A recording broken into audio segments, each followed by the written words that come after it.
Aquaplane. Have you ever considered using an aquaplane when teaching a child how to swim? Well, in today's video, I'm going to show you exactly everything you need to know about how to use one. My name is Nathaniel and I'm the swim specialist. I am your go-to guy for all your swimming needs, and I specialize in teaching people how to swim through the use of video. I believe that children should be able to teach themselves how to swim. Parents should be empowered to teach their own children how to swim, and teachers should have an online resource to go to when teaching others. My vision is that I achieve 5,000 subscribers by the end of the year. So if you haven't already, make sure that you click subscribe so you can join my squad today.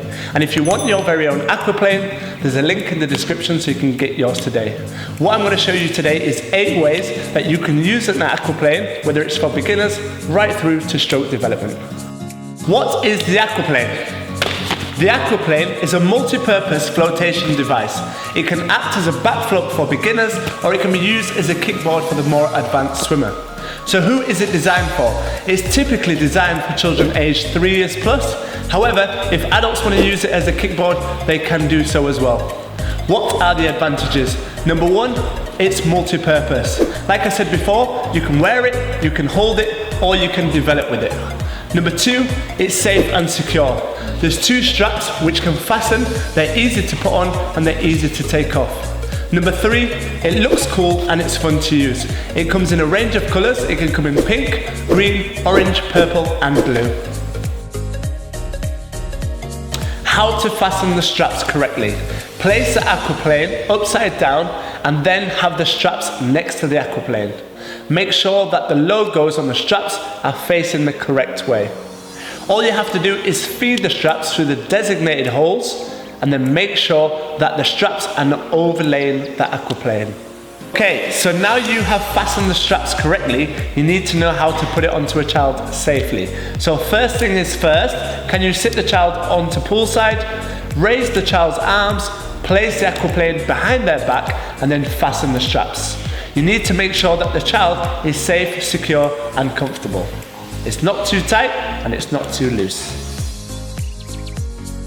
Practice number 1. The child is going to wear the aquaplane. The practice is we want them to demonstrate a front paddle with their face out of the water. The key points here are for them to put their chin on the water, practice a flutter kick and reach and pull with their arms. The outcome will be that the aquaplane gives them added confidence so that they can demonstrate the stroke in a flat body position.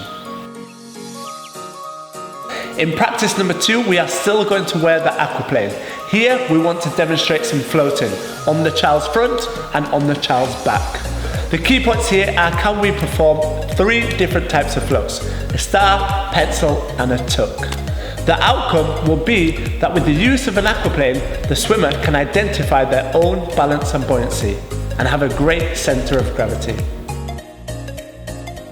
For practice number 3, the child is still going to wear the aquaplane, and here we want them to demonstrate a back paddle. The key points here are for the child to have their head back, their tummy up and demonstrate that flutter kick. The outcome will be that they are in a horizontal body position on their back. Now the aquaplane gives them the added reassurance they need because it has a large surface area. And in practice number 4, this is the final one for the swimmer to wear the aquaplane, we want them to demonstrate backstroke. The key point here is that can the swimmer have their thumb come out of the water first, then twist so their little finger enters the water second. The outcome will be that they demonstrate a perfect backstroke arm action. Now the aquaplane will give them lots of reassurance and it will allow them time to correct their technique. Now for practice number 5, we want the swimmers to hold the aquaplane. Can they have their arms extended and travel with their face in the water? The key points here are for them to practice their flutter kicks and their breathing. The outcome will be that the aquaplane will isolate the rest of their body so they can focus on trickle breathing and also an effective flutter kick. Yet again, the swimmer is going to hold the aquaplane. However, this time, can we get them to travel backwards? The key points here are for the swimmer to have their head back, push their tummy up and practice that flutter kick yet again. The outcome will be that the swimmer can actually push their tummy up to meet the aquaplane, giving them the perfect horizontal position they need when travelling backwards. Practice number 7, we are going to develop the swimmer with the use of an aquaplane. And here we're going to focus on 2 things, the front crawl arm action and the front crawl breathing. The aquaplane will act as a stabilizer, and it will also act as a reference point for the swimmer's hands.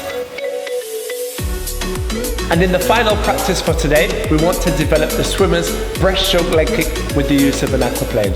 So the key points here are to make sure, whether it's a wedge or a whip kick, that we do it as effective and as powerful as possible. This will improve, develop and enhance technique. Thank you for watching today's video. What I've shown you is 8 ways that you can learn how to swim, improve technique with the use of an aquaplane. If you've enjoyed today's video, make sure that you give us a like.